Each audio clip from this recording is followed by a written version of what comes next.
시민이 언론의 인사가 되는 그날까지 언론아서 시작합니다. 저는 오윤혜고요. 오늘 양쪽에 아니군요. 한쪽은 맨날 보던 얼굴이고 한쪽에 특별한 분을 모셨습니다. 먼저 길을 안내하는 남자 최영길 교수님 반갑습니다. 네, 반갑습니다. 네.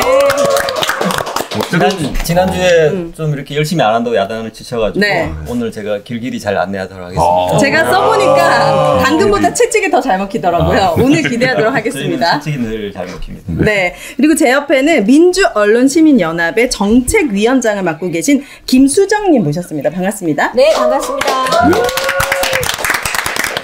방송하시기 전에 무척 떨리신다고 했는데 저희가 이제 실시간이 거의 이제 많지는 않아요. 그러니까 좀 편안한 마음으로 수다 떠는 마음으로 하시면 좋을 것 같습니다. 네, 알겠습니다. 교수님, 네. 볼륨을 좀 줄여주시면 안 될까요? 아니, 방송의 기본이야. 열심히 하려고 하는 사람한테 아니 이거를 지금 켜놓으면 어떡합니까? 나 깜짝 놀랐네. 자, 오늘 이제 큼티 소개해 보도록 하겠습니다. TBS부터 할게요. 왜냐면 2주 만에 오셨기 때문에 너무 반갑고 보고 싶었어요. TBS 송지연 지부장님. 네. 전국 언론노조 노동조 TBS 지부장 송지연입니다. 지난번에 제가 만나왔더니 재미가 없더라고요. 네. 네, 반갑습니다. 네, YTN 지부장 구한석입니다. 네, 반갑습니다. 그거 뭐 정해줘야 돼요? 그냥 알아서 해. 네. KBS. 화면이 바뀌면 네. 얘기하려고요. 자, KBS 본부 비대위원장 강성훈입니다. 네. 네, MBC 본부 본부장 이호찬입니다. 네, 반갑습니다. 자, 한 주 동안 우리 큼티에서 무슨 일이 있었는지 큼티 브리핑으로 시작해 보도록 하겠습니다. 먼저 KBS, 사실 오늘의 메인 주제이기도 하지만 KBS부터 시작해 보도록 할게요. 네, 저희가 드디어 특집으로 진행될. 네. 참 마음이 참 무겁고 착잡합니다. 좀 브리핑도 이게 되게 안타까운 소식을 또 전해드려야 돼서. 뭐죠?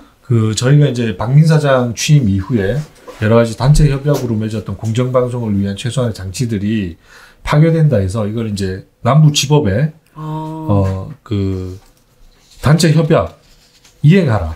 단체 협약을 성실하게 이행하라는 그 가처분을 제기를 했습니다. 서울 제기했는데 지난 월요일에 그 결과가 나왔어요. 그러니까 1심 이제 때 매우 안타깝게도 이제 그 각하 처리됐습니다. 그래요. 근데 이제 그 내용이 이유가 뭐지? 일단 적격성을 재판부가 문제를 좀 삼았고요. 그게 이제 KBS 본부가 언론노조 산하의 분회 정도 성격이기 때문에 너네는 이 소를 제기할 자격이 없어. 사실 말이 안 되는 거거든요, 이게. 저희가 사실상 이 뭐 단협이라든지 임협 이런 모든 것들 다 하고 사실 뭐 선별 체제긴 하지만 사실상 그 독자적인 조합 운영 능력이라는 것들이 사실 뭐 지본부에 다 있어요. 네. 삼별정신이라는 그 연대로 이렇게 묶어져 있는 것이고. 그래서 또 하나, 이제 시급성을 요하지 않는다. 그래서 적격성과 시급성을 요하지 않는다는 걸로 해서 일단 1심 재판부는 그런 판결을 내렸습니다. 네. 상당히 좀 유감을 표할 수밖에 없는 판결이고요. 항소 여부 등 이런 것들은 좀 저희가 더 전략적으로 고민해서 좀 대응을 할 예정입니다. 네. 이게 적격성의 문제는 뭐 이렇게 법적으로 다툴 수 있다고 생각되지만 시급성의 문제를 이제 사법부가 이렇게 판단했다는 것은 상당히 좀 우려가 되는 그렇네요. 왜냐하면 이게 일단 문제가 지금 가장 큰 문제는 기존의 진행자들 그리고 이제 그런 것들 프로그램 폐지 이런 것들이 아무런 어떠한 협의 없이 진행을 했잖아요. 이런 부분이 문제다. 근데 이제 이것들을 시정하라고 하는데 이것에 대해서 시급성을 인정하지 못했다고 하는 것은 문제가 이제 발생을 하고 난 뒤부터 이제 시급성이라고 하는 거는 사실은 공영방송에 있어서는 재난이 만들어지고 난 뒤에 이제야 재난의 시급성을 이야기하겠다라고 하는 판단이거든요. 네. 그래서 이거는 사실은 재고되어야만 되지 않을까 싶은데 네. 뭐 항고나 어떤 뭐 이런 부분들이 혹시 들어가나요? 예, 저희는 뭐 당연히 이제 이 부분 저희가 받아들일 수 없기 때문에 당연히 불복하고요. 항고는 당연히 이제 하는데 그 이후에 뭐 이렇게 실효성이라든지 이런 것들은 조금 더 변호인하고 좀 더 논의를 할 부분은 좀 있어서 항고는 당연히 할 거고요. 자격이 안 된다는 말씀에 이 김건희 분도 외교부는 그럼 자격이 되어서 바이든 날리면이 되었냐 이렇게 질문해 주시네요. 아이러니합니다. 좋고요. MBC는 어떤 일이 있었죠 한 주 동안? 바이든 날리면 고권 연장선에서 이제 방통심의가 이걸 또 덥석 물어갖고 1심 결과를 갖고 이제 MC 보도를 심의하겠다라는 결정을 내렸어요. 이 방통심의가 방통위랑 비슷하게 방통위도 지금 2명밖에 안 남았잖아요. 근데 방통심의도 이제 여야 위원회이기 때문에 여야의 추천 구도가 있었는데 지금 야권 추천 위원들을 다 해촉시켜 버려갖고 6명이 여권 추천위원, 1명이 야권 추천위원이에요. 6대1 구조. 네. 그 6대1에서 제대로 된 심의가 될 수가 없잖아요. 근데 없죠. 이제 방송 심의할 때 이제 방송 소위원회에서 심의를 하는데 5명의 위원인데 4명이 여권 추천위원, 1명이 야권 추천위원이에요. 그래서 야권 추천위원이 이런 방통심의 구조, 야권위원을 계속 임명하지 않고 이런 구조 자체가 말이 안 된다라고 하면서 이제 자기는 심의를 하지 않겠다라고 선언을 하셨거든요. 그러면 이 바이든 날리면 관련 MBC 보도를 여권 추천위원 4명이서 심의를 다음 주 30일에 방송통신심의위에서 지금 진행을 하게 될 예정입니다. 네. 알겠습니다. 다들 마이크를 좀 가까이 대주시라고. 아, 사실 네. 여러분 제 마이크가 제일 멀거든요. 아, 네. 하지만 제가 발성이 좋아서 아. 여러분들이 잘 들리는 것이고 역시 좀 가수님. 크게 네, 좀 말씀해 알겠습니다. 주시면 좋을 것 같습니다. 자, YTN은 한 주 동안 무슨 일이 있었습니까? 네, 크게 네. 지금 방송통신위원회에서 유진그룹의 그 적절성을 평가하고 있고요. 그게 결과가 언제 나올지는 모르는 상황이에요. 그래서 뭐 긴장하고 있는 그런 상황이 이어지고 있고, 네. 그런데 저희 YTN 지부가 이용마 언론상 특별상을 받게 됐습니다. 이거 어떤 상이에요, 교수님?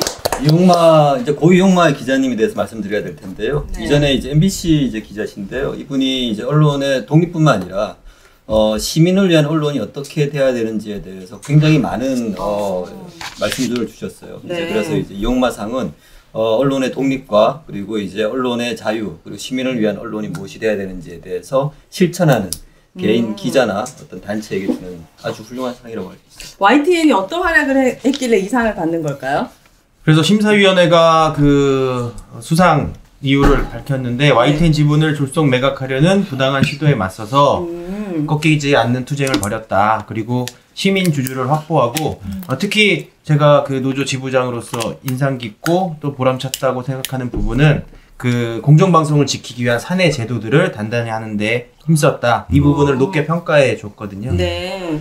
축하드립니다. 감사합니다. 네. 축하드립니다. 자, TBS는 2주 동안 어떤 일이 있었습니까? 네, TBS에 대한 얘기만 하면 되게 숙연해지잖아요. 근데 이 얘기 또한 숙연해질 수밖에 없는 얘기인데, 112명의 희망퇴직자 신청 접수가 마감됐는데 신청자는 15명 정도 됐습니다. 네. 이렇게 되면은 아마 사측에서 100명 정도는 정리해고 수순으로 가야 되지 않나 라는 상황이고요. 양대 노조는 일단 구조조정에 대해서는 반대 입장을 표명하고 있고요. 사실은 이거 문제와 관련해서 사람들의 관심이 많이 사라졌습니다. 5개월 연장안이라는 맞아요. 기사 헤드라인이 나간 뒤에는 좀 살았나? 그러니까. 좀 있다 보면 또 다시 잘 되겠지라고 하지만 실제로는 그렇지 않을 수 있다는 거. 그래서 감사하게도 언론정보학회가 그 대한민국 언론 3대 학회 중에 하나라고 하는데 네, 저희를 초대해 주셔가지고 TBS 이대로 멈춰서야 할 것인가 라는 토론회를 내일 개최합니다. 근데 네네. 정준희 교수가 발제를 하고요. 저도 영광스럽게도 정준희 교수님 다음으로 발제를 하게 됩니다. 네. 이때 저희가 TBS 상황이 어떤지, 그 다음에 폐지 조례안 5개월 유예안의 진정한 의미와 그 다음에 지금 경과가 어떤지에 대한 설명을 드리겠습니다. 네. 많은 관심 부탁드립니다. 네. 자, 그러면 직원 40%가 희망퇴직과, 제가 정말 직장생활 네. 해본 적이 없어서 잘 모르는데, 희망퇴직과 정리해고의 직원들의 가장 큰 차이점은 뭐예요? 희망퇴직은 말 그대로 이제 좀 자발성이 있는 거죠. 본인이 퇴직금도 받고. 그렇죠. 근데 구조조정이라는 게 근데 사실 이게 말처럼 쉬운 얘기가 아니거든요. 그리고 상당히 엄중한 얘기입니다. 심지어 이제 KBS 같은 경우도 이런 이제 공포들이 지금 자리를 하고 있어요. 구조조정이라는 말을 사장 스스로 지금 뭐 입에 오르내리고 하니까. 근데 과거에도 그 국감이었나? 그 결산 때 과방위 장재원 위원장이 오히려 사장한테 언지를 줬어요. 그런 말 함부로 놀릴 수 있는 얘기 아니다. 그 1000여 명의 사실 뭐 다 가장들이고.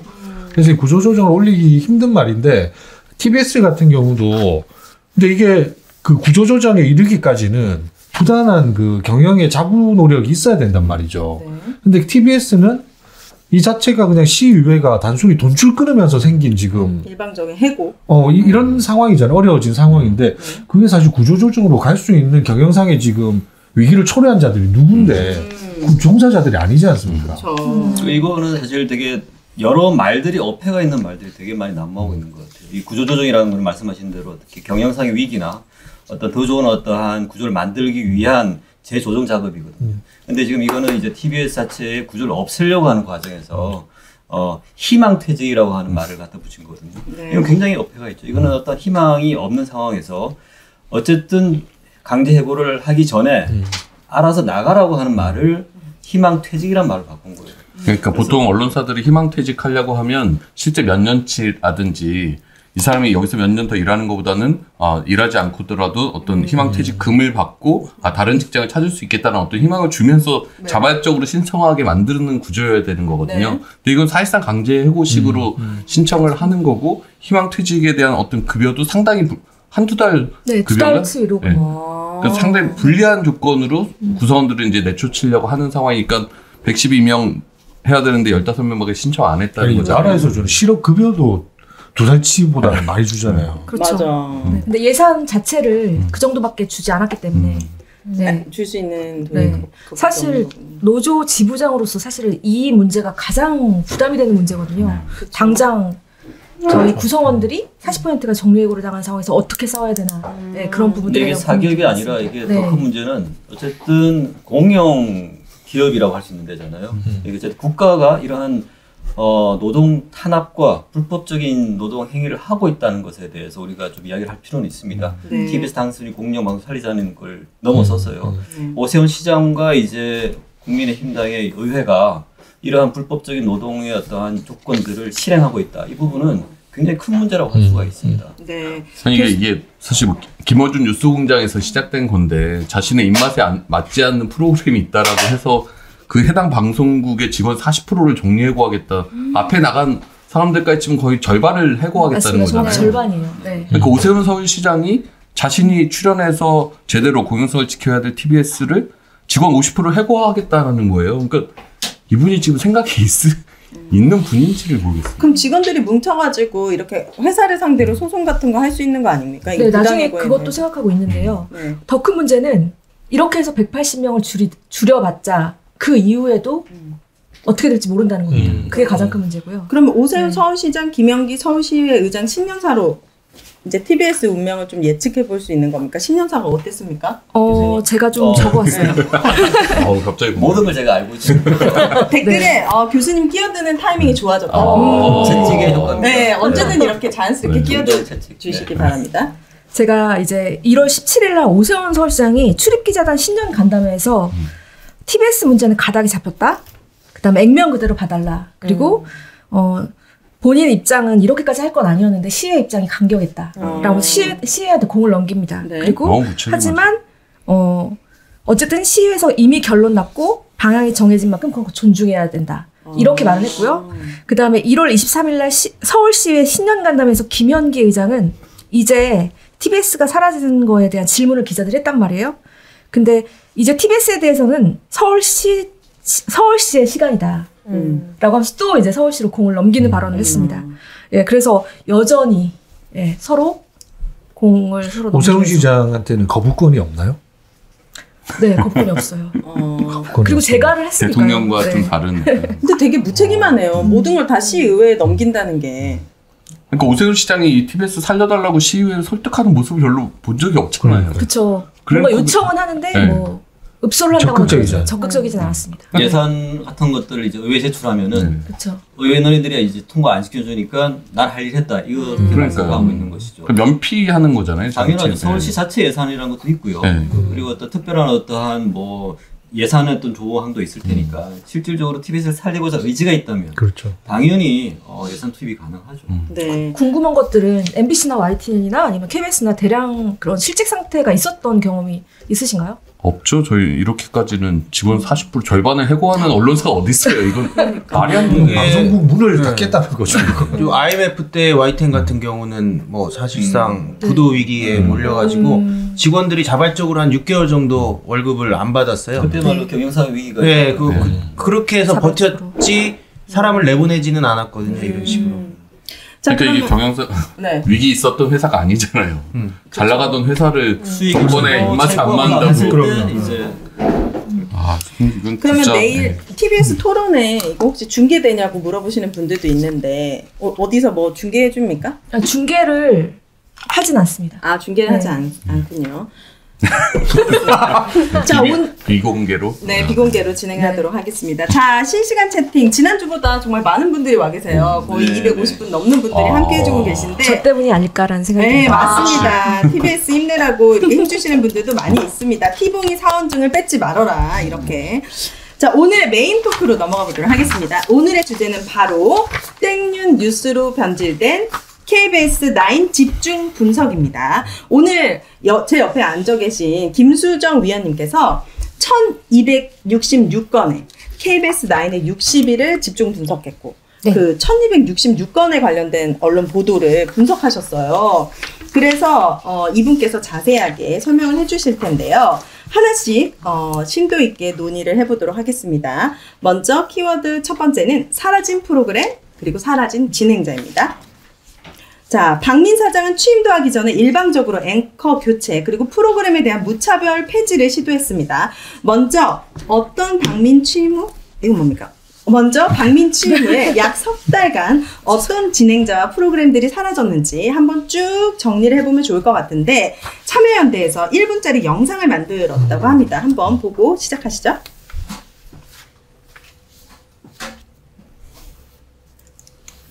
지금 음악이 나오는 건가요? 소리는 없는 건가요? 나가고 있습니다. 아, 나가고 저기 마지막 이제 인사도 못하고. 사실상 저희 주요 프로그램들 그 MC 뉴스9 포함해서 시청자들에게 이제 마지막 송별 인사도 이제 못 나누고 내려간 걸로 언론아싸에서도 한번 다뤘었죠. 네. 다뤘었는데 이제 어머나. 뭐 줄줄이 다 하차를 이렇게. 많이 하셨네. 생각보다 진행. 아니, 그러니까 실제로 거의 다 바뀌었다고 보면 돼요. 모든 프로그램의 시사를 어머나. 다루는 프로그램은 다 바뀌었고요. 우리가 초반에 그러다 보니까 이제 이게 시차를 두고 아까 정준희 교수님도 나왔지만 이제 자발적으로 그냥 아예 더 이상 이런 체제에서의 방송 무의미하다 이렇게 또 나가는 것까지 연쇄적으로 계속 일어났죠. TBS 거도 있었어요? TBS까지 어머. 포함해서 TBS 포함해서 나오고 포함해서 있네. 만들었구나. 저과 관련해서 이제 지금 이제 자진 사퇴하셨죠. 이동관 전 방통위원장. 네. 사실 그 분께서 이제 지금 박민 사장을 이렇게 낙하산으로 내려놓는데 큰 일조를 하셨는데 이분이 이렇게 이야기한 적이 있습니다. 신의 한 수라고 하는 극우 유튜브 채널이 있어요. 네. 거기 나오셔가지고 이런 말씀. 누가요? 이동관? 이동관 전 방통위원장. 아, 네. 되게 중요한 말 같습니다. 왜냐하면 지금의 KBS 사태를 보면은 맥락이 이해가 되는데 정상적인 보수 사람들은 지상파를 보지 않는다. 이런 말을 한 적이 있습니다. 그분이 이제 그러고 나서 이제 방통위원장이 되셨죠. 그러니까 정상적인 지상파를 만들겠다는 의지를 갖고 들어오셨는데 그게 극우 유튜브 채널들을 보는 보수의 시각에 맞추겠다는 말인 거죠. 실제로 이제 뭐 그런 이야기를 했습니다. 신의 한 수가 유튜브가 100만 돌파하는데 기여를 하겠다. 이런 말을 한 적도 있습니다. 그러니까 지금 보고 계신 여러 가지 채널 프로그램의 폐지나 진행자 교체 이런 것들이 극우 보수의 눈에 귀에 맞는 프로그램으로 교체하겠다는 의지의 표명이 아니었을까라는 추정이 되는 것이죠. 네. 그게 정상이 아니잖아요. 그게 정상이라는 단어를 정상적인 지금. 보수의 아니죠 시각이. 이동관 우리 그만둘 때도 네. 마지막 말로 뭐 언론 정상화의 기차는 계속 간다. 이런 말도 안 되는 소리 하고 그만뒀잖아요. 그러니까 자기가 이걸 언론 정상화라고 주장을 하고 있는 것. 근데 이 KBS 같은 경우는 그 MC 다들 왜 이렇게 분량이 많아졌어? 네. 이게 막 좋아요. 네.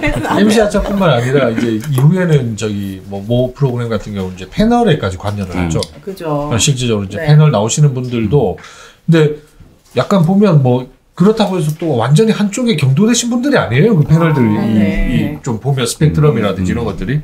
근데 이게 그냥 뭐 지금 그 과거 체제에서 있었던 이런 패널들, MC들 그냥 무지막지하게 몰아내버리고 그 안 몰아내고 있으면 자꾸 막 계속 회의 때마다 조인트 까고. 밸런스가 맞으니까 비정상적으로 보이신 거죠. 그러니까. 그렇죠. 네. 예. 자, 김수정 위원님께서 이렇게 많은 1227건을 분석하시고 60일 동안 분석을 해보셨는데 어떤 이제 좀 말씀을 해주시면 좋을 것 같아요. 아, 예. 그 보도에 관련해서는 잠시 후에 다시 한번 정리를 해서 말씀드릴 거고요. 네. 제가 이 방송 들어오기 전에 사실 KBS의 그 시청자 청원센터 그 홈페이지를 들어가 봤었거든요. 네. 들어가 보니까 이제 프로그램 폐지되고 좋아하던 진행자들이 프로그램에서 하차하니까 그런 거에 대해서 시청자들이 굉장히 좀 분노한, 네, 화가 나서 이제 시청자 청원을 함께 동의하는 그런 것들을 많이 볼 수 있어서 네. 이런 분위기를 잘 알 수 있었던 것 같습니다. 네, 그런 말씀 전해드리고 싶었어요. 네.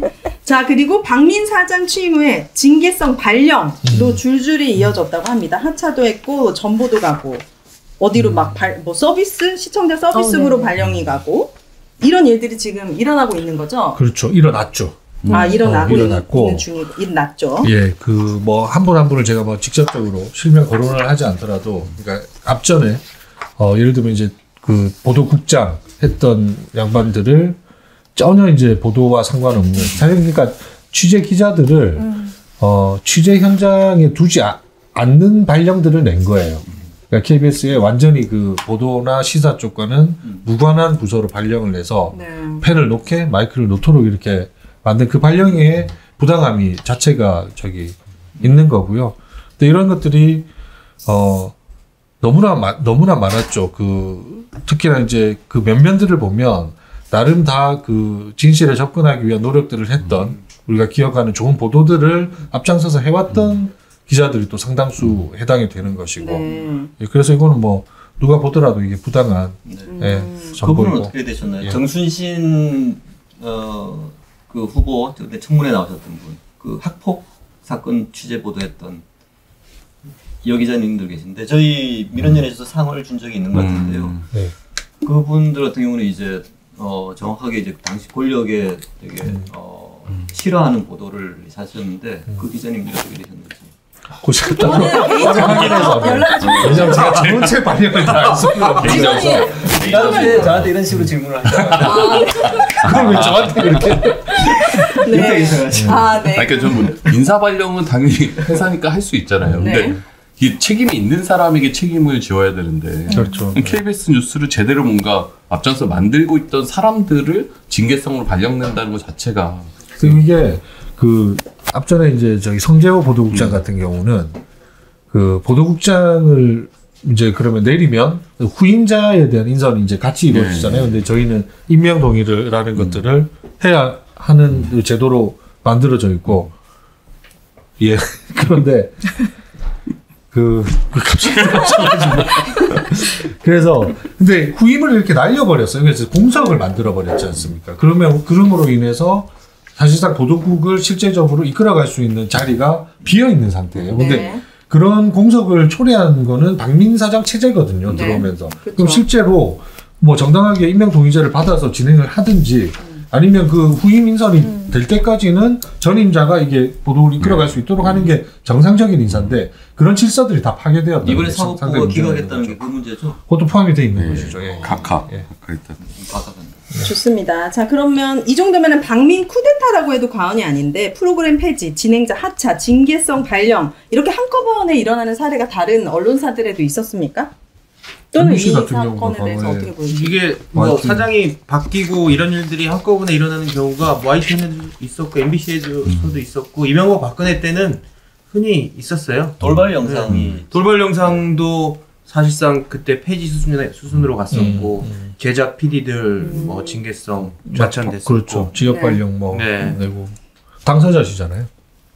그렇죠. 어디로 네. 자천? 저는 그때 노조 활동 열심히 한다고 네. 이게 찝어서 지방으로 다 보냈는데 저는 그때 광주에 갔어요. 전라도 광주. 네, 전라도 광주 지국에서 근무하다가 회사랑 이제 이게 부당 정보다라고 해서 소송해가지고 가처분해서 이겨서 서울로 왔거든요. 이 얘기 제 얘기 그렇게 하네. 근데 온 날 그때 사회부장이 또 불러서 이번엔 수원에 가라 그러더라고요. 그래서 또 수원 지국에서 또 또 갔어요? 네. 아, 그래요? 그럼 어떻게 다시 서울로 오시게 된 거예요? 그 시간이 지나니까 또 뭐 올라가고 가시더라고요. 버티고 또 기다리면 또 해보게 그러니까 되죠. 저희가 초반에 많이 말씀드렸지만 국정원의 MBC 정상화 시나리오 그때도 네. 자기들 정상화라고 불렀어요. MBC 장악 시나리오에 딱 프로그램 폐지 그다음에 취재진 그 뭐 진행자 교체 뭐 이런 게 그 시나리오에 다 있던 수순들이거든요. 그 간부진 교체하고 이제 여기서 뭔가 바른 말 하는 현장의 제작진들 다 외부로 쫓아내고 그런 게 무더기로 있었던 게 이명박근혜 정권 시절이었고 지금의 이 윤석열 정권이 거의 박근혜 정권의 부활? 거의 오히려 더 업그레이드해서 더 가혹하게 좀 진행하고 있는 상황이죠. 네. 좋습니다. 그러면 키워드 2로 넘어가야지 우리 김수정 위원님의 분량이 좀 늘어날 것 같습니다.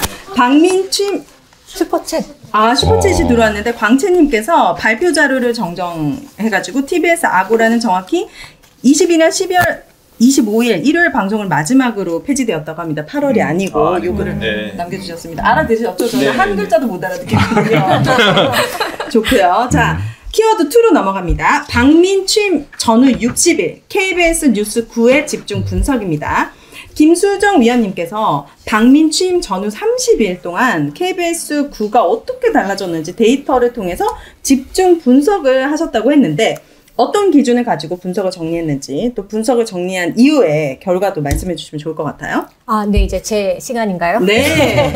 총 1266건이라는 리포트를 저희가 데이터 분석을 해봤는데요. 이 분석을 하게 된 계기는 이제 박민 사장이 KBS에 취임한 게 작년 그러니까 11월 13일입니다. 예. 월요일인데요. 그 이후에 이제 프로그램 폐지도 되고 뭐 당일날 진행자에게 뭐 출근하지 말아라 뭐 이런 연락이 가기도 하고 이러니까 시청자들이 KBS 왜 이렇게 되나? 근데 그 원인이 이제 그 박민 사장 취임이었던 거죠. 그래서 민원위원회도 여러 그 시민분들께서 KBS가 어떻게 변화했는지 좀 모니터링을 해줬으면 좋겠다라는 요청이 굉장히 많이 들어왔었습니다.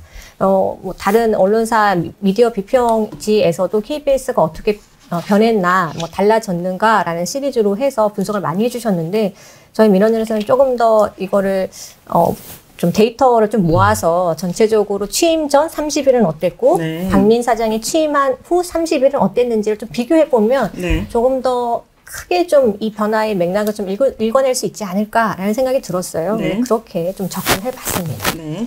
그래서 뭐가 달라졌습니까? 취임 전 30일과 취임 후 30일은 어떤 게 달라졌는지를 좀 말씀해 주시면 좋을 것 같아요. 아무래도 시민들에게 가장 쉽게 전달될 수 있는 부분이 보도량과 보도 순서인 것 같아요. 그래서 먼저 보도량부터 좀 살펴봤습니다. 네. 박민 사장이 취임하기 전에는 평일 평균 리포트 수가 19개에서 한 23개 정도 그 방송이 됐었던 걸로 저희가 보는데요. 저희가 이 리포트 수는 그 스포츠 헤드라인 바로 전까지 뉴스가 나왔던 것들을 모아서 개수를 세봤습니다. 네. 취임 전에는 19개에서 23개. 네. 그런데 취임하고 나서는 평일 리포트 수가 뭐 단신 포함해서요. 그 25개에서부터 32개까지 저희가 이제 취임 후 30일을 조사를 했었는데 네. 32개까지 증가하는 모습을 보였습니다. 이게 무슨 의미가 있는 거예요, 교수님? 네, 이거를 네. 제가 좀 설명드리면 네. 이제 과학적으로 이런 데이터가 지금 말을 하고 있는 거지 않습니까? 앞전에 그 박민 사장 취임 전에는 리포트 수가 이렇게 자꾸 적었다는 거, 19개, 23개는 사실상 블록화라는 그 개념이 있는 거예요. 그 블록화가 뭐냐면 여러 가지 관계된 리포트 한 두세 꼭지가 하나에 모여서 실제적인 아젠다 세팅을 한다는 거죠. 특정 이슈 가지고 그렇죠. 어떤 뭐 노동이면 노동, 환경이면 환경에 대한 것들에 해서 그러면 이게 그 힘을 가지고 끌어갈 수 있는 힘이 거기서 나오는 거거든요. 네. 그래서 저는 그 뉴스9의 방향이 아마 대부분 구성원들도 바람직하다고 보는데 자 수가 늘어나 버렸어요. 그러면서 그 블록이 다 깨져버린 겁니다. 파편화돼 버렸어요. 그래서 예를 들면 어떻게 이해하시면 되냐면 단순한 우리 왜 사건 사고들 있지 않습니까? 그냥 경찰발 수사 사건의 그 뭐 결과 받아 쓰는 리포트들 그리고 이제 지역에서 했던 뭐 풍물성의 어떤 리포트들 네. 이런 것들이 여기 와서 채워버리고 있다는 거죠. 그러니까 그거는 결국에는 보도의 질 자체를 매우 떨어뜨리는 것이고 맞습니다. 이거는 그 우리가 대국민 서비스로서는 보도의 그 질이나 이전에 깊이가 경쟁사 입장에서 달랐지. 보면 KBS 9시 뉴스가 어떤 심층성 이런 걸 되게 이제 강조하는 편이었거든요. 그런 것들이 이제 리포트를 이렇게 잘게 쪼개서 여러 개 다양한 자기들은 이제 다양하다고 아마 주장을 할 텐데 심층성이 이제 떨어지게 되는. 근데 왜 이렇게 하는 거예요? 자기들이 원하는 주제를 심도 있고 깊이 있게든 어떻게든 하면 되는데 이렇게 단신을 계속 내면 지금 그래서 어떤 제가 효과가 조금 있는 거죠? 내밀한 말씀 드리면 네. 이거 정말 저도 뭐 저희 내부적인 걸 너무 드러내는 거여서 안타깝긴 한데 그러니까 기자들 자체가 이게 이제 발제를 안 할 수밖에 없는 거죠. 이게 발제라는 거는 발제는 취재해서 이제 그 올리는 취재 거? 계획을 네. 처음에 내는 겁니다. 이런 것 아이템을 다루겠다고 하는 건데 이걸 발제를 해봐야 뉴스라인에 이게 제대로 방송되지도 않고 그리고 이런 것들이 뭐 다른 뭐 소위 말하는 이제 메인에 다뤄지지 않고 빠지고 하는 그런 것들이 뭐 발생을 하다 보니까 데스킹 과정에서 그렇죠, 수정되고 그렇죠. 뭐 뭐 이미 지금 한 2달 정도 지나면서 그런 것들이 발생해서 이건 매우 지금 안 좋은 방향을 나타내는 거고 또 한 가지 그 제가 아까 그 자료 좀 준비했는데 화면으로 준비 안 됐죠. 어떤 자료죠? 아까 그 제가 한 3가지 정도만 사례를 가져왔습니다. 준비돼 네, 돼 있다고 있나요? 합니다. 지금 틀 수 있는 건가요? 네. 화면 쪽, 예. 자, 2024년 1월 4일, 예, 박사님이 아마 연구하신 그 기간에는 포함이 안 되는 걸 수 있어요. 네. 취임 이후여서. 근데 어떤 계약서를 지금 나타내냐면, 이것들 보십시오. 20초, 그죠? 1월 4일. 1월 10일은 이재명 민주당 대표 이번 8일 만에 퇴원은 21초짜리. 2024년 1월 18일 강성일번 강제 퇴장. 다 단신으로 처리를 해요. 25초면 단신 처리했다는 겁니다. 문장 두 문장 정도에. 자, 그날 당일날 이 뉴스 대한민국을 흔들었던 뉴스들이에요. 맞아, 탑 뉴스였죠. MBC, 뭐 SBS 할 것 없이 탑으로 다루면서 제가 말했던 블록화 해서 엄청나게 중점적으로 다뤘던 뉴스인데 KBS는 저 밑으로 내리면서 단 2줄짜리 보도를 했다는 이런 게 사실 지금 문제인 거죠. 그러니까 심각성이 여기 있는 거죠. 박민 사장이 취임하고 나서 이제 정리하자면 이런 내용인 것 같아요. 박민 사장이 취임하고 나서 뉴스가 개수가 늘었다. 근데 이제 이게 양수로 늘은 내용을 들여다보니 중요한 이슈들을 알 수 있게 하는 보도 자체는 줄었고 그리고 예를 들면 이제 이재명 대표 피습 이런 테러 같은 중요한 뉴스들은 네. 거의 제대로 다루지지 않은 대신에 되게 어떤 사회나 사건 사고처럼 되게 뭐 이렇게 중요하지 않은 이슈들 이런 것들만 개수가 늘어나게 돼버렸다는 거죠. 그 이유가 지금 기자분들께서 이슈를 취재하겠다는 발제를 해도 아예 이제 이게 채택이 되지 않으니 네. 그냥 손을 놓게 만드는 상황이 진행되고 있다 이렇게 이야기해 주신 것 같아요. 네, 플루토님이 강성원 본부장님 말씀 너무 좋다고 이렇게 또 남겨주셨습니다. 내밀한 걸 많이 얘기해요. 네, 그러니까 내밀한 걸 앞으로도 더 내밀하게 부탁드립니다. 저는 아무리 KBS가 그렇다 해도 저 맨 마지막에 강성희 의원 쫓겨난 그거를 단신 처리할 줄은 정말 상상도 못했어요. 국회의원 끌려 나가는. 네, 그러니까 네, 대통령한테 안 뭐 그래도, 국정기 좀 바꾸라는 말을 했다가 사지가 들려서 이제 방송 입장에서는 영상도 되게 중요하거든요. 현장을 생생하게 담을 영상이 있냐 없냐에 따라서 분량도 사실 늘었다 줄이기도 하는데 전날은 영상도 다 생생하게 다 기록으로 남아있던 사건이고 네. 사건 자체의 심각성도 상당히 크고 근데 이거를 뉴스 중간에 그냥 두세 줄 읽고 끝내더라고요. 땡유 뉴스가 문제가 아니라 더 중요한 거는 사실은 시청자분들을 무지하게 만드는 뉴스들로 가득 채워준다는 게 더 큰 문제인 것 같아요. 네. 요 뉴스 얘기라서 제가 좀 나서기가 되게 그런데 제가 지금 이 문제를 좀 보면서 느낀 거는 검사들과 좀 비슷하다라는 느낌을 받았던 게 검사의 기소권이 있잖아요. 근데 기소를 할 수 있는 권한도 굉장히 크지만 기소를 하지 않을 권한도 굉장히 그러니까 크다고 보도를 할 수 들었는데 있느냐 없느냐. 네. 이게 여기에 빗대 보면 뉴스를 내보내는 것도 언론의 권력이라고 보면 어떤 걸 내보내지 않는 것도 그럼요. 크나큰 그쵸. 거잖아요. 네. 그러니까 이 공정성 문제나 아니면은 이제 저널리즘 문제에서도 굉장히 심각한 문제가 아닌가라는 생각이 들었네요. 자, 그렇다면 뉴스 분야도 변화가 크게 보인다고 보이는데 어떻게 변하고 있나요? 네, 뉴스 분야가 어떻게 변화했는지 좀 살펴봤습니다. 네. 그랬더니 박민 사장 취임 전에는 정치 뉴스가 전체의 한 17.6%밖에 차지하지 않았는데 네. 취임하고 나서는 30.2%로 거의 2배가 정치 뉴스가 늘어나고 합니다. 네. 그리고 국제 뉴스는 그에 반해서 절반으로 이제 줄어드는 거죠. 그리고 더 재미있는 것은 보도 순서에 그 KBS 뉴스9 같은 경우에는 이제 첫 보도가 거의 사회부 보도가 취임 전에 사회부나 국제부 뉴스가 많았었는데 네. 박민 사장 취임 이후에는 정치 보도가 첫 번째 보도로 다뤄진 경우가 상당히 증가한 것으로 나타났습니다.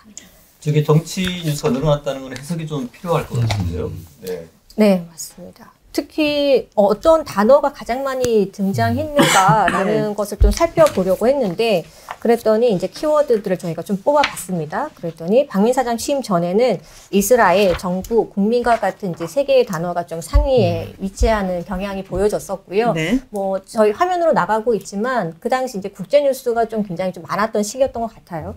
근데 박민 사장이 취임하고 나서의 그 키워드 좀 많이 등장했었던 키워드를 분석을 해보니까 북한이 가장 많았습니다. 이거는 뭐 어떻게 해석을 해야 되는 걸까요? 지금 정치 부분에 대해서 뉴스가 늘어났다는 것들은 사실 정치 뉴스로 분류를 하는 것은 정부와 의회와 관련된 단편적인 단신들 이런 것들이 지금 늘어났다는 걸로 보여지는 것 같아요. 구체적인 자료는 보이지 않는데 그래서 아까 말씀과 취합하면은 되게 하드한 경성적인 정치 뉴스는 많이 줄어든 대신에 단순한 어떤 정부 행사나 어떤 대통령 근황 이런 것들이 늘어난 것처럼 보이고요. 네. 북한 관련 뉴스도 정치에 들어 국제 거죠? 뉴스. 정치에 아마 들어간 것도 섞여 있었을 있고 것 같은데. 섞여 있을 것 정치가 같아요. 네, 그럼 네. 북한이 많아진 거는 뭘 뜻하는 겁니까? 지금 이거는 사실 되게 많은 분들이 지적하시는데요. KBS가 북한 관련된 뉴스를 굉장히 많이 다루기 시작했다. 사실은 이제 이게 다른 언론사도 증가한 것 같습니다. 왜냐하면 북한이 최근 들어서 어떤 강경 입장들을 하고 미사일 실험도 하고 있기 때문에 뉴스거리가 늘어난 것 같긴 해요.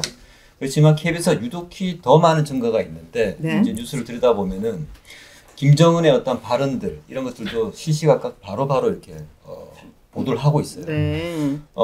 북한의 동향을 이제 노동일보를 이제 참조하거나 이제 친화통신을 참조를 해서 시시각각으로 바로바로 보도를 하는데 이게 남북 간의 대결 구도를 고조를 시키면서 되게 어떤 북한의 위협을 강화시키는 효과를 보이는 것 같아요. 이게 사실은 남북 간의 평화나 어떤 전쟁의 위기를 필요 이상으로 증가시킨다는 측면에서 긴장감 같은 거. KBS가 공영방송으로서 재난을 방지하고 어떠한 이 전쟁이나 이런 징후도 사실 방지를 해야 되는 것도 KBS가 지금 더 부추긴다.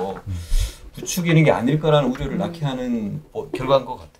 그러니까 이게 숫자로만 보면 사실 잘 좀 안 드러날 수도 있고 정치 관련 뉴스가 많은 시기가 있고 사회 관련 뉴스가 많은 시기가 있어서 딱 정치가 맞냐 사회가 맞냐를 갖고 뭘 평가하기는 좀 쉽지 않을 것 같은데 북한 관련 이슈도 사실 사회적으로 상당히 중요한 이슈들이기 때문에 다룰 수 있죠. 근데 어떻게 다루냐가 문제인 것 같아요. 그러니까 대부분 아마 방송 강령이나 이런 데 비슷하게 있을 것 같은데 공영방송사의 그 방송 강령들에는 남북 간의 평화를 추구하는 방향으로 보도한다라는 어떤 강령들이 있거든요. 그렇군요. 근데 아마도 이 보도들은 상당수는 남북 간의 위기를 조장하고 그래서 지금의 대결 구도를 어떻게 보면 같이 뭔가 이끌어가는 윤석열 정부의 힘을 실어주는 그런 방향으로 아마 기사들이 대부분 좀 나오고 있거든요. 그게 문제 같아요. 한 예로 이제 북한 얘기가 나왔으니까 뭐 이게 전체적으로 뭐 한반도 안보 문제 이슈로 다룬다고 하면 최근에 이제 이런 일례가 있었던 거예요. 저희가 그 일본 자위대가 우길기를 달고 이제 이 저기 한반도에 들어온 그 관련된 리포트가 아마 제가 나간 걸로 알고 있는데 이제 단독이라는 그 달고 나가는데 그 단독을 데스크는 그렇게 빼려고 부단히 노력하고 왜요? 오히려 넣고 싶어 하는 것 같아요. 우길기라고 하는 것들에 대해서 비판적인 시각을 근데 이제 그 기자를 해당 한 기자는 거죠. 이 문제의식을 가지고 또 끝까지 싸워서 결국은 달고 나간 거예요. 그래서 조금 전에 말씀드리고 현장에서 그만큼 싸우는 기자들도 분명히 있습니다. 그래서 이런 건 됐고 하는 건데 일본 관련된 것들이 저희가 이제 일본 뭐 지국이나 이런 쪽에서 발제를 올리면 웬만한 그러니까 외교 관련된 좀 민감한 것들은 많이 이렇게 드랍시켜 버리고 그냥 뭐 항공사 뭐 저기 뭐야 충돌 났을 때 뭐 내부 약간 미담 같은 이런 것들만 방송되고 하는 경향들이 지금 나타나고 있는 거죠. 한중일을 한일중으로 고쳐라고 하는 것도 이제 그거는 저는 이걸 지금 교수님께 한번 여쭤보고 싶어요. 이게 이제 실제로 그 취재 회의에서 일종의 그 이제 주관급 단위의 그 보도 수뇌부들이 이제 얘기한 얘기인데 친소 관계가 변화했다. 친소 관계 우리 국제 외교에서 친소 관계 변화해서 호혜성과 국제 외교 관례를 이제 반영할 필요가 있다. 한미일은 이미 굳어진 표현이다. 그래서 앞으로 한일중, 한미일중, 미북으로 쓰자. 뭐예요 이거? 이제 지침을 그렇게 내리는 참 열심히 하는 것 같아요. 보통 입이 사실 이때 북미, 한중일 그냥 입에 붙어서 사람들이 다 약간 관행적으로 썼던 그 언어들이잖아요. 더 웃긴 건 한반도 비핵화 용어도 고민해보자. 대한민국에는 핵이 없다. 그런데 정책 당국자는 한반도 비핵화 용어를 사용해. 궁금한 거는 이제 뭐 그렇게 생각할 수 있다는 주장은 가능해요. 그러니까 이제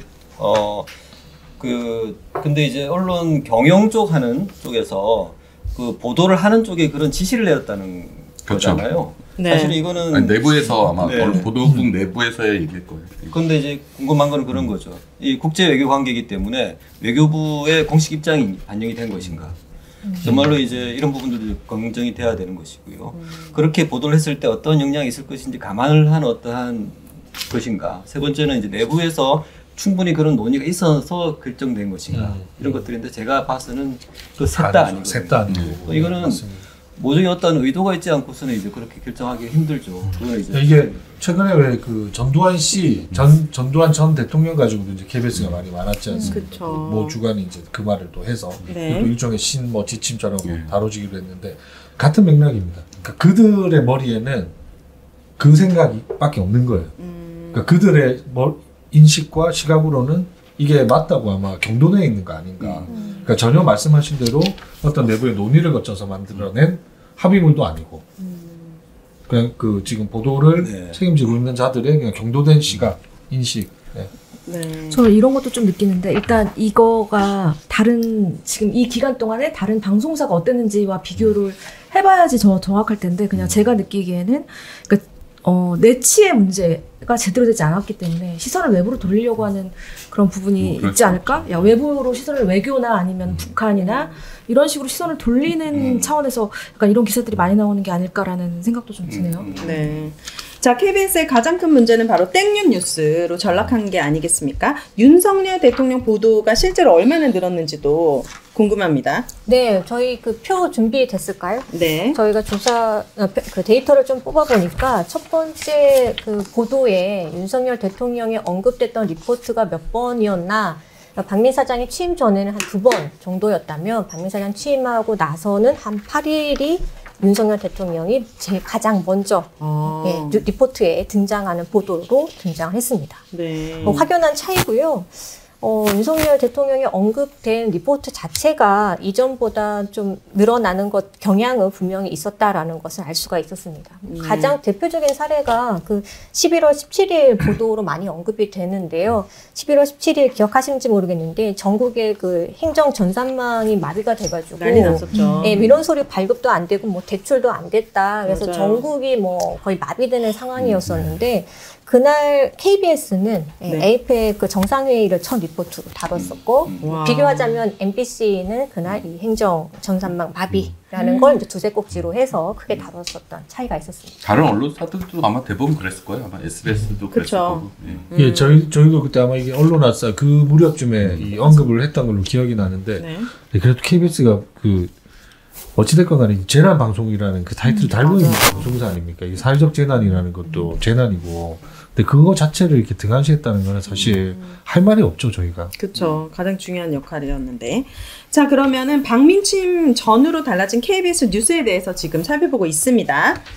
세 번째 키워드로 넘어가 보도록 하겠습니다. 신보도 지침입니다.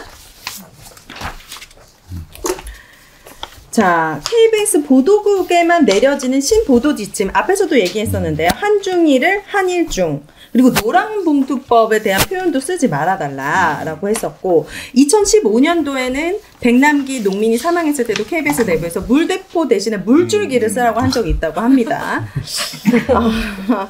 지금 그러면 앞에서 언급한 거 이외에 노란봉투법은 노동자가 생각나서 그리고 뭐 그 취지로 네. 이제 뭐 노조법을 더 드라이하게 뭐 표현하자는 취지로 얘기했는데 이게 좀 말이 안 되는 게 최근에 이제 저희가 공정방송위원회라는 것을 내부적으로 한번 더 열었습니다. 그게 네. 이제 계속 열고 있죠. 열면서 이제 너무나 다룰 것들이 많아서 여는데 그 장관 누구죠? 이번에 기재부 장관 됐던 최상목 최상목 장관이 한번 그 스튜디오 초청이 돼서 대담을 하는 시간이 있었어요. 그때 앵커 멘트가 뭐였냐면 우리 그 엘리트 관료 출신의 뭐 이 경제를 뭐 유능하게 잘 이끌어갈 수 있는 막 이런 약간 칭송의 이런 메시지에 담겨서 이제 그걸 저희가 문제 제기를 했습니다. 그런 표현 엘리트한 표현 자체 잘 안 쓰는 거예요. 그러니까 엘리트 관료. 그래서 그걸 문제 제기를 했더니 돌아온 답이 맛깔스러운 표현을 할 수 있는 거 아니냐. 맛깔스러운. 나는 이게 이 사람들이 정말 앞뒤가 안 맞는 게 노란봉투법이니 뭐니 이런 것들이 어떻게 보면 대중에서 소화되고 있고 오히려 더 직관적으로 그쵸? 말할 수 있는 표현들이어서 이게 회자되고 하는 것들인데 뭐 엘리트 관료는 맛깔스러운 표현이고 노란봉투법은 안 되고 이거는 뭐 노조법 이거 말이 안 되는 그런 얘기들을 하고 있죠. 아까 네. 한일중은 제가 설명드렸죠. 외교관계에서의 친노관계 변화에 따라서 사람 이름 같아요. 뭐 해야 한다. 뭐 물줄기 너무한 것 같아요. 이거는 약간 그럼요. 그 이미지를 상쇄시키기 위한 의도가 그쵸. 너무 분명하잖아요. 그럼 기자들은 따르나요? 이 기자들이 그래서 좋은 네. 질문입니다. 네. 노란봉투법을 제가 실제로 그래서 오기 전에 검색을 해봤어. 근데 또 나가고 있어 그렇게. 뭐라고 나가요? 노란봉투법. 아 나가고 있어요. 있어요. 그러니까 기자들이 그렇게 쓰고 있어요 아직은. 차마. 현장에서는 하고 있고 근데 데스크가 네. 무능해서인지 보컬로 되고 있는 것 같아요. 아니 근데 그분들이 제대로 잘 모르는 게 노동계에서도 노란봉투법이라고 하지 말라 그래요. 왜냐하면 단순히 손배소에 대한 어떤 공포를 줄여주는 법이 아니거든요. 노조법 2조 3조 개정안이 뭐 단체 협약이나 노조의 권한 강화 이 부분까지 담고 있기 때문에 네. 오히려 노란봉투법이라고 하면 진정한 의미를 퇴색시킨다. 그래서 노동계에서는 노조법 2조 3조 개정안이라고 해달라 그래요. 근데 이분들은 또 그렇게 생각을 안 하시는 거예요. 네. 공부도 제대로 안 한다. 네. 네. 자, 2015년에는 네. 저희도 당시 박근혜 정권 시절이잖아요. 네. 이 백남기 노민 사망 관련한 이제 영상을 그때 민중의 소리였나 하여튼 다른 인터넷 매체에서 찍은 영상들이 있었는데 그걸 편집 과정에서 못 쓰게 하고 막 이랬어요. 아 그랬었군요. 이때는 전방위적으로 어쨌든 공영방송이 탄압받던 시절 그런 이런 사례들이 여러 개가 있었죠. 심기 보도라고 그러잖아요. 이제 지침이 사실은 제 생각에는 지금은 과거에는 이념과 이데올로기를 만약에 보수냐 좌파냐 이렇게 해서 좌파적인 걸 하지 마 이런 지침이 있었다면 네. 지금 좀 다른 느낌인 게 어떤 그 정치 권력자나 어떤 그 노란봉투법 봐도 그런데 이제 자본 이 권력의 이익에 따라서 지침이 변한다는 것 같아요. 그러니까 이게 이익 중심의 지침이라는 거죠. 이건 과거보다 상당히 많이 달라진 것 같아요. 이념이나 이데올로기나 가치가 아니라 이익 중심에 따라서 누가 지도자의 어떤 심기에 더 부합하느냐 이런 것들이죠. 이게 굉장히 질 나쁘고 천박한 어떤 기준에 따른 지침이다라는 느낌이 되게. 근데 이익 중심이라고 하기엔 TBS도 그렇고 KBS도 그렇고 실질적인 경영 손실이 엄청나잖아요. 그 이익이라는 건 어떤 이익을 얘기하는 거예요? 이익이라는 거는 이제 개인적인 이익이 더 많은 것 작용하는 것 같아요. 그러니까 이제 박미 사장 취임 이후에 그 지배 구조를 장악하고 있는 또 지배 구조를 이제 뒷받침하고 있는 권력, 개개인들 그리고 거기에서 이익을 보는 자들 그들의 이익을 보호하기 위한 어떠한 잣대로서 지침인 것이지 제 생각에는 어떤 보수의 진정한 어떤 이념이나 어떤 그런 게 작용한 건 아니지 않을까. 네. 저는 되게 유치해요. 일단 보도 지침 자체가 뭔가 예를 들어서 어떤 보도에 대해서 나름대로의 이유가 있거나 그런 거면 좋은데 이게 무슨 단순히 애들 싸움 같은 느낌으로 네. 말 가지고 이렇게 그죠. 네. 그래서 서열을 정하는 것 같은 느낌? 네. 그러니까 이 뭐 맛깔스럽다 막 이런 것도 그 사안에 따라서 이게 정권에 불리하냐 아니냐에 따라 달라지는 네. 그런 거 같고 제 세월호 참사 때는 세월호 유족들 뭐 슬퍼하고 막 이런 것들 클로즈업 되고 이런 거 잘 못 쓰게 하고 뭐 집회하면 집회 부호들 클로즈업 못하게 하고 그런 식으로 계속해서 이제 간섭들을 해갔죠. 제가 저번에 얘기했죠. 음악 가는데도 중립적인 음악 쓰라고 했어요. 중립적인 음악이 도대체 뭔가. 자, KBS 기자가 대한민국의 극한 직업으로 떠오르고 있는 것 같습니다. 자, 기자들의 좌절감도 굉장히 클 것 같은데 KBS 내부의 분위기가 어떤지 궁금합니다. 이게 제 경험치상으로 좀 말씀드리면 2009년 그만 하더라도 5월에 이제 그 봉화마을 2009년 5월 봉화마을을 생각해 보면 KBS가 로고를 달고 취재를 못할 때였어요 그때. 그리고 아마 다들 기억하시겠지만 그 중계 자체를 저쪽 논두렁에서 했다고요 저희가. 로고 자체도 달지 못하고 가면은 뭐 이게 그냥 맞고 다니기 바빴으니까 돌 맞고 하는 그런 수준이었어요. 근데 지금 그런 시간들이 지금 다가오고 있는 거 아닌가, 이미 시작된 것 아닌가. 저도 이제 나름 이제 기자회견이라든지 이런 것들 이제 많이 참석을 하잖아요. 딱 한 가지 바뀐 풍경이 KBS 카메라가 사라졌습니다. 제 시야에서. 유일하게 MBC, 뭐 YTN, 뭐 SBS 취재를 안 가는 거예요? 그럼 그렇죠. KBS에서는? 안 나오는 거죠. 근데 이런 목소리 들으니까 전달이 안 되고 있다는 거죠. 제가 가는 현장들이 주로 어떤 현장들이겠습니까? 아, 쓴소리하고. 당연히 언론이 뭐 망가지고 있다는. 파괴되고 하는 그런 현장들이잖아요, 주로. 근데 그런 것들은 아예 취재자 역사의 기록으로 두시면 안 남고 있다는 거예요, KBS 아카이브에는. 그럼 기자님이 핸드폰으로 셀카라도 한동훈 장관처럼 찍어가지고 그 기록을 남기셔야 될 것 같아요. 본인이 얼마나 중요한 일을 하는지 그 기록을 남겨야죠. 더군다나 다른 언론사들도 그 기록을 남기는데 동참하고 있지 않다는 게 저는 더 아쉬워요. 그래요. 이 정현욱 기자 관련돼서는 어떤 말씀을 해주실 예정입니까? 제가 이건 특별하게 오늘 좀 말씀을 나누고 싶은 부분인데요. 사실 외부에서 봤을 때 KBS 뉴스가 굉장히 마음에 안 드실 겁니다. 시민들은. 네. 여러 가지 뭐 보도가 땡뉴 뉴스든지 질적으로 하락돼 있는 부분 가지고 KBS 왜 봐 이렇게 하시는데요. 다시금 강조하지만 KBS는 우리의 방송국입니다. 근데 이렇게 이제 많이 상처를 받고 있으면은 그 내부에서는 그러면은 어떤 저항이 있어야 되지 않을까라는 요구까지 하고 있죠. 그렇죠. 근데 이제 저희가 내부 사정을 잘 모르고 있는 부분이 있는 것 같아요. 제가 내부를 이해하자는 차원이 아니라 네. 내부의 어떠한 움직임들이 어떠한 것들이 있고 감정 상태가 어떤지 저희가 알아야지 시민들이 어떠한 것들을 할 수 있을까라는 답이 나올 것 같아요. 맞아요. 그래서 그런 차원에서 말씀을 드리는데요. 네. 얼마 전에 정윤우 기자가 PD 저널인가요? 방송기자 연구. 방송 기자. 네, 거기 회보에 이제 글을 공개하나 한 게 있습니다. 방송 기자. 네. 그 자료 화면 준비됐으면 좀 보여주시면 좋겠는데요. 네. 거기에 이제 이런 글이 있습니다. 지금 KBS는 이렇습니다라고 한 제목으로요. 정윤욱 기자가 사실은 피를 토하는 심정으로 쓴 글 같아요. 네. 이런 부분이 있는데요. 그대로 읽어드리면은 보도본부의 역동성은 오히려 파업 이전보다 약화됐습니다. 서로를 이해하지 못한 채 쌓여가는 불신. 모두에게 원죄가 있지만 그래도 저를 포함해 파업의 전후를 모두 겪은 세대의 책임이 더 크다라고 생각합니다라고 이야기하고 있습니다. 네. 내부에서는 지금 어떤 역동성의 부족으로 인해서 어떤 결집된 저항이 굉장히 아쉬워하고 있다는 표현을 하고 있는 것 같아요. 그걸 하지 못한 부분에 대한 책임이 있다라고 이제 말씀을 하고 계신데 이러한 맥락들이 있을 것 같아요. 그래서 그 맥락들이 좀 궁금하다. 그래서 이제 우리 강 위원장께서 좀 말씀 좀 주시면 어떨까 싶습니다. 저도 뭐 정현욱 기자가 쓴 글 읽어봤고 사실 이게 저한테도 많은 메시지들이 왔어요. 이 글들이 그만큼 조금 내부에서는 조금 일종의 울림을 좀 형성은 하고 있는 것이고 네. 사실 아무도 말하지 못하고 있는 것들을 정 기자가 좀 대변해서 말해주지 않았나 그런 생각이고 파업 그 전후를 다 겪은 세대들 그러니까 사실상 저도 언론사에서 몇 번 말씀을 드렸지만 그 투쟁을 경험하지 않은 세대들이 이미 한 5, 6년 동안 또 이렇게 쭉 들어와 있습니다. 그리고 저는 이런 것들이 최근에 가치노조라고 하는 이름으로 탄생한 노동조합의 탄생과도 무관하지 않다고 생각을 해요.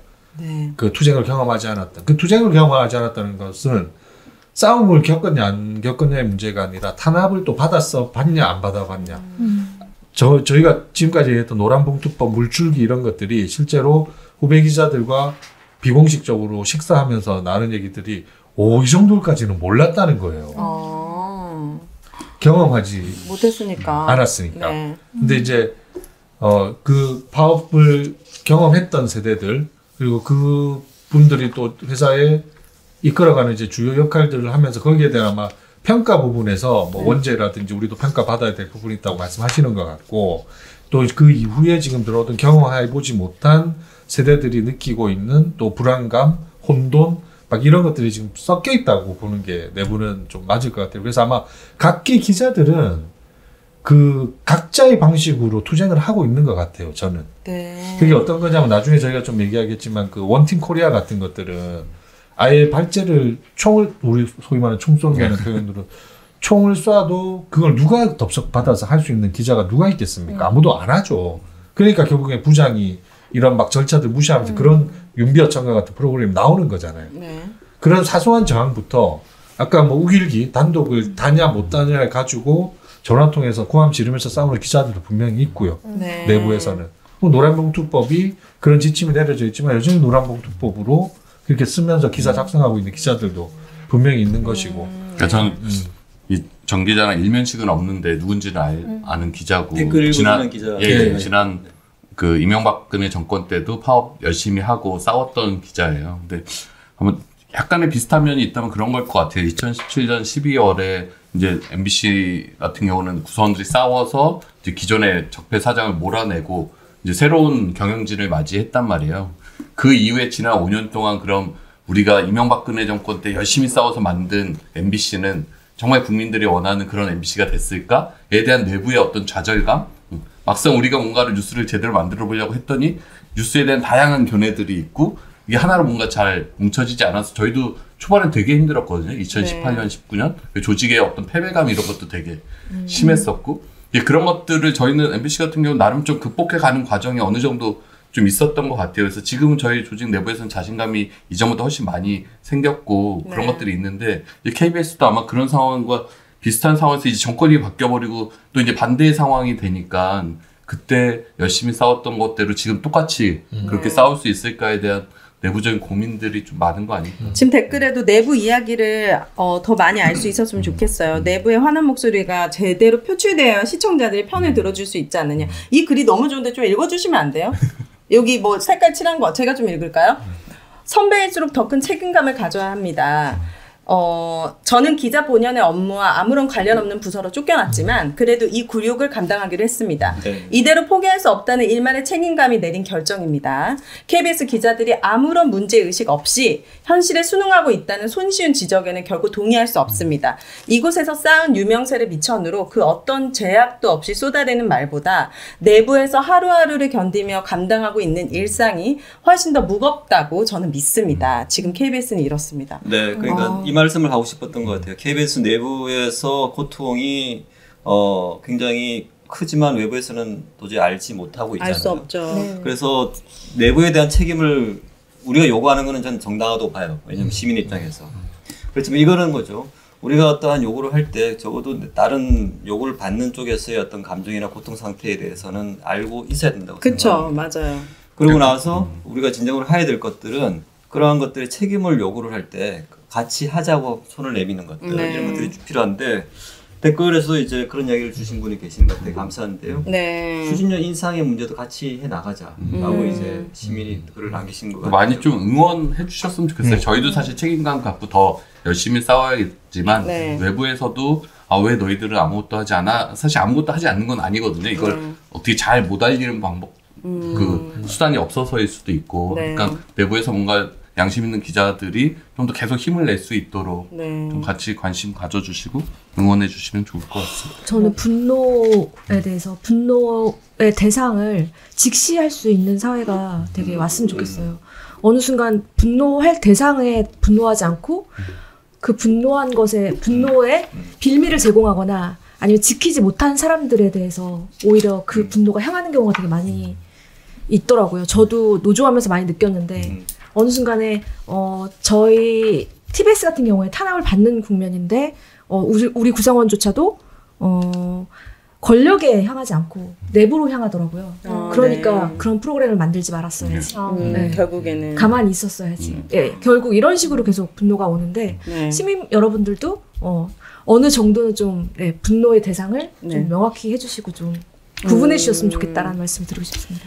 자, 좋습니다. 네 번째 마지막 키워드 윤비아 어청가로 전락한 KBS 시사 프로그램을 꼽아봤습니다. 자, KBS 시사 프로그램 중에 윤비아 어청가로 전락한 가장 주목할 만한 사례 K님이 하나만 꼽아주신다면요. 어떤 게 있을까요? 제가요? 시사기획 창이 되겠죠. 그러니까 이 시사기획 창 해외 순방 미화 컨텐츠 제작진도 전혀 인지하지 못했다는 게 말이 되는지 어떻게 부장 혼자 취재를 하고 제작진도 모르는 제작 과정이 이게 가능한 프로세스인지 너무 궁금한데요. 지금 KBS에서 뭐 일어나는 이런 불미스러운 제작의 행태들은 저 역시도 이게 경험해보지 못한 프로세스들이어서 네. 그러니까 방송국에서 일을 뭐 저보다 더 오래 하시는 뭐 선배들도 계시단 말이에요. 네. 그 양반들이 지금 다 이렇게 가 있고 한데 정말로 어떤 생각인지 제가 궁금해요. 모르지 않을 텐데. 그럼요. 네. 그러니까 아까도 제가 좀 언급했지 않습니까? 이 아이템의 경우 공교롭게도 그 또 CP가 저랑 또 이름이 같아요. 어머나. 어머. 실명가네. 네, 성원이라는 이름이 KBS에 한 4명 정도 있는데 네. 거기까지는. 어찌됐건 네, 그래서 아마 제가 알기로는 다른 그 경제 관련된 연말 좀 마무리하는 그 아이템을 준비하고 있었던 걸로 알고 있는데 이게 갑자기 이렇게 위에서 떨어졌는지 뭐 자기가 발제를 했는지 갑자기 뛰어든 거는 분명해 보이고요. 이런 것들을 아래 지시를 하면 이걸 수용할 수 있는 기자들은 없으니까 아마 이제 본인이 이걸 그냥 책임지고 제작을 했고 그러다 보니까 뭐 암암리에 진행이 될 수밖에 없지 않습니까? 그래서 실제로 이게 영상 같은 것들을 보면 그 아주 뭐 아름답잖아요.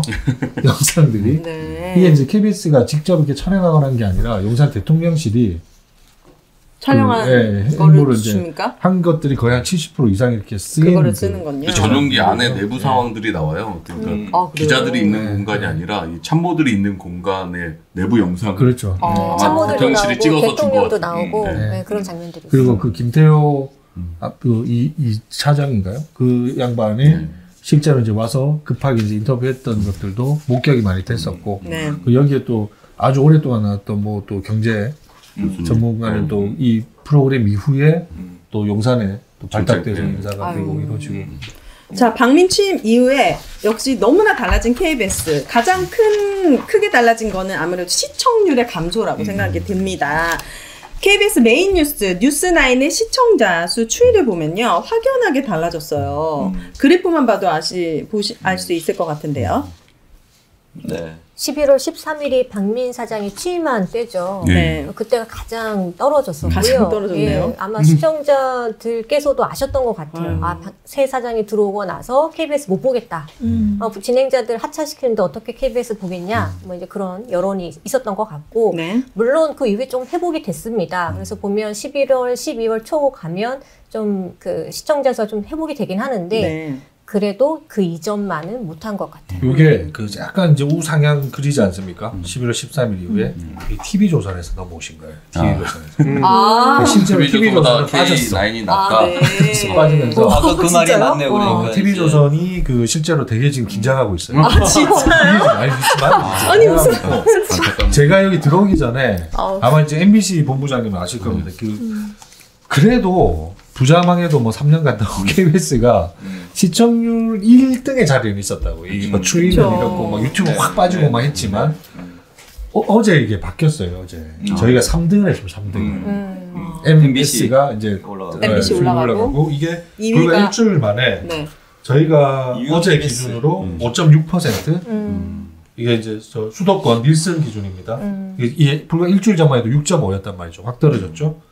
MS가 이제 5%대에서 완전 거의 7%에 육박하는 수준까지 이렇게 쭉 올라가 버렸고. 네. 근데 KBS가 아마 3등 한 거는 제 기억으로는 한 수년간은 처음 있는 이 일이에요. 현상 자체가. 그 이 시청률표 보면 사실 K는 이렇게 MC, SBS가 따라잡기 어려운 수치였거든요. 넘사벽이었죠. 그래서 아예 다른 좀 저희는 다르게 분석하고 그냥 말았던 맞아요. 그런 건데 어느 순간 점점 떨어지더니 이제 막 비등비등해지다가 이제 더 적게 나올 때도 많이 있고. 네. 근데 저는 사실 시청률은 그때그때 달라질 수 있다고 봐요. 그러니까 시청률로 저 프로그램의 어떤 옳고 그름을 따지기는 어렵다고 보고 이게 만약에 이제 극우 보수 분들이 막 달려들어서 이제 KBS 보자라고 TV조선 다 빠져서 오면 다시 1등 할 수도 있어요. 근데 이제 그런 방송을 할 것이냐의 문제죠. 근데 이게 이제 매체를 중심으로 봐야 되는데 이게 유튜브는 KBS가 굉장히 많이 떨어져 있는 걸로 알고 있거든요. 그러니까 이게 3, 40대 분의 시청자 수는 확 빠졌다는 거죠. 왜냐 그분들이 TV 매체를 통해서 보는 게 아니기 때문에. 근데 TV 매체 수에서 지금 우상향이 된 거는 확실히 말씀하신 대로 굉장히 보수에서도 더 오른쪽으로 가 계신 분의 어떤 중장년층의 지상파 어떤 시청률이 올라가고 있다. 그거는 이제 아까 말씀드린 것처럼 정상적인 보수라고 아까 말씀하신 분들이 지상파 중심으로 결집이 되고 있는 것이고 뉴미디어 매체는 확실하게 3, 40대가 많이 빠져가고 있다. 그래서 네. 이게 굉장히 양극화 현상이 벌어지고 있는 것 같다는 생각이 드네요. 자, 그렇다면 정말 마지막 키워드입니다. KBS 신뢰도 떨어뜨리는 자 누구인가? 우리는 알고 있습니다. 누구인지. 가장 신뢰받는 언론 1위 KBS를 추락시킨 장본인 박민 사장이겠죠.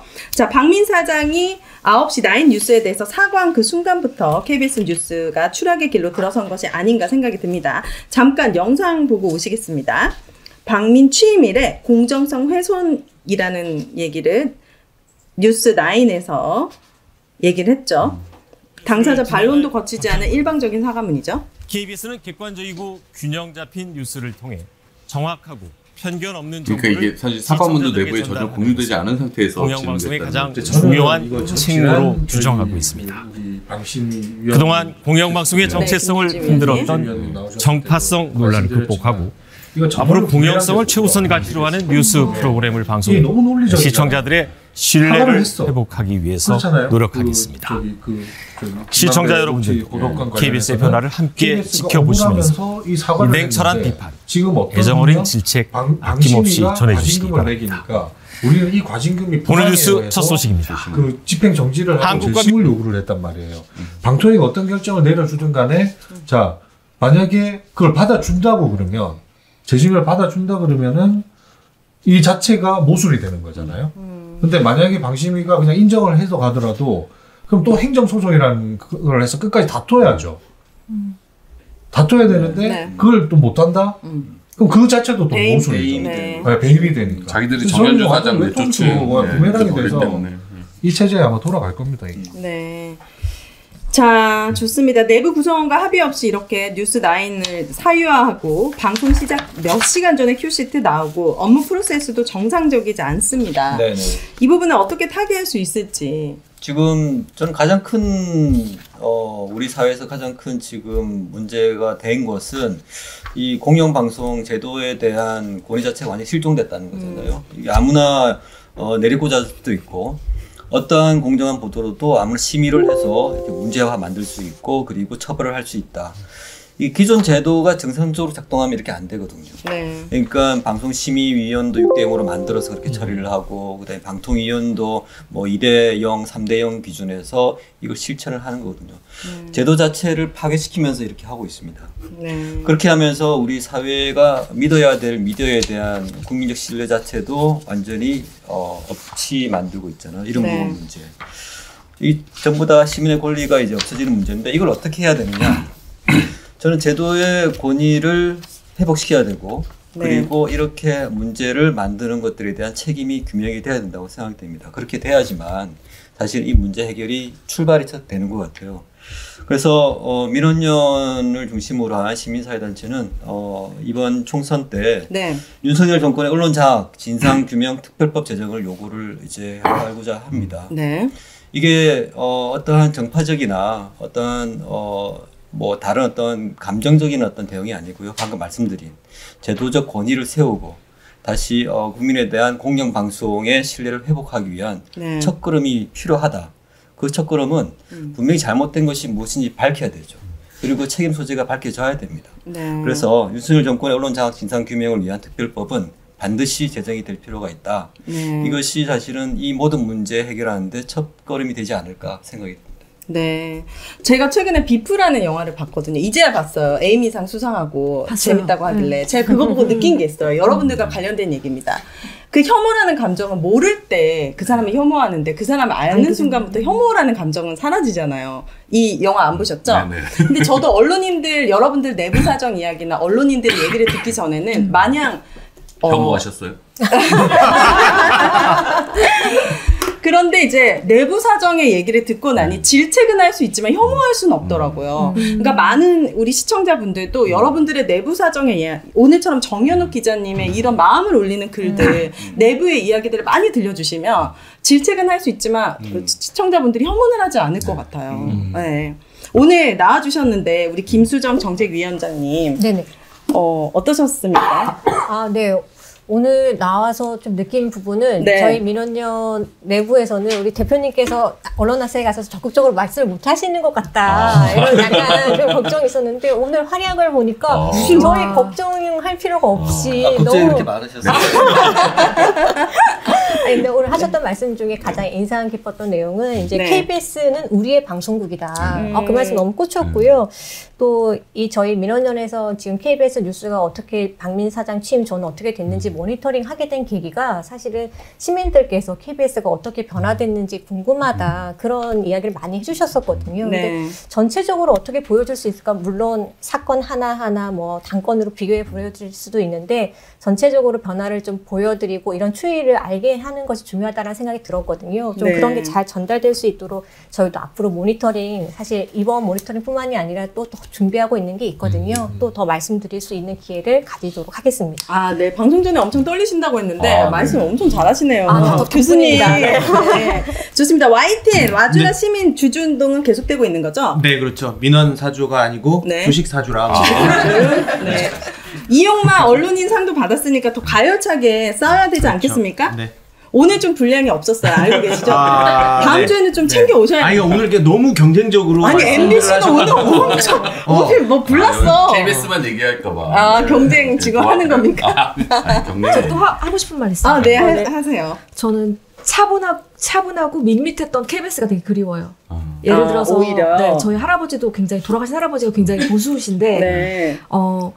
진보나 보수 정권이 잡더라도 누가 잡더라도 항상 KBS 보셨거든요 뉴스. 네. 그래서 스포츠라든가 아니면 선거 방송이라든가 그런 것들이 KBS만의 특징이 있었어요. 네. 근데 맞아. 그거는 아무리 뭐 정권이 바뀌어도 그거에서 이렇게 확 바뀌어버린 적은 없었던 것 같은데 네. 너무 좀 아쉽다는 생각이 좀 듭니다. 네. 약간 그런 막 치우치지 않으려고 노력하는 마지막 노선이 있는 네. 거 그게 이제 KBS였던 것 같아요. 난 여기에도 치우치지 않고 하지만 뉴스를 접하고 싶어. 그런 분들이 정말 많이 보셨는데 지금은 이제 TV조선과 경쟁하고 있다라는 사실이 이거 빨리 회복될 수 있도록 우리 같이 응원하면 좋을 것 같습니다. TBS 지부 성금 전달이 있다고 합니다. 어디서 성금이? 어디서 성금? 뭡니까 이거? 직접 설명을 좀. 이게 네. 저희가 이제 방송사 노동조합 협의회라는 단체가 있어요. 이게 KBS, MBC, YTN 그래서 네. 전체 9개 방송사 조직들이 있는데 TBS 우리 그 송 지부장께서 너무 요즘 애쓰고 계시죠. 네, 너무 애쓰고 계신데 진짜 저희가 뭐 한번 위로 방문조차도 좀 못 드릴 못해서. 정도로 이제 저희도 또 각계 상황들 봉투가 좀 얇아 보이는데 지금 8개 단체라고 하셨는데요. 어디 봐 한번 보자. 그래요? 어떻게 뭐 횟수가 이거 다 잡을 수가 수표예요? 뭐예요? 저는 이거 좀 민감. 네. 요즘 X는 현금 만질 기회가 별로 네, 없으실 자 전국 방송 노동조합 협의회에서 언론노조 TBS 지부에게 특별 성금 드리도록 하겠습니다. 힘내주시기 바랍니다. 네, 힘내네요. 서로 이렇게 언론인들끼리. 감사해요. 네. 네. 이게 정성훈 얼마인지 본부장님이 자기들도 어려운데 회의 네. 때 이걸 아이디어를 내셔갖고 아, 진짜요? 네, 안건에 올려서 저희가 통과를 시켰죠. 저희 노조 그 방에 라면이 떨어졌거든요. 진짜요? 이걸 사겠습니다. 이걸로 사겠습니다. 맛있는 걸 드세요. 네. 좋습니다. 힘내시죠. 서로 이렇게 언론인들끼리 네. 공감하고 연대하면 네, 반드시 맞습니다. 헤쳐나갈 수 있을 거라고 감사합니다. 생각하고 그 중심에 우리 언론학사 최은규 네. 교수님 있는 거 아시죠? 다음 주에도 오늘처럼 활약해 주시길 부탁드립니다. 오늘 제가 안 보이니까 제가 시야에 안 보이니까 말씀을 되게 잘하시는 것 같아요. 그게 좀 바꿔야 작용을 한 것 같아요. 네, 그렇죠. 자리를 이게 이렇게 가야 되나? 네. 좋습니다. 시민이 언론의 인싸가 되는 그날까지 우리 다 같이 언론학사 외치고 끝내보도록 하겠습니다. 언론 아싸! 아싸! 감사합니다, 여러분. 수고하셨습니다. 네, 고맙습니다. 시간이 되게 빨리빨리. 저는 이제 9시에 끝내야 되는데 지금 14분이나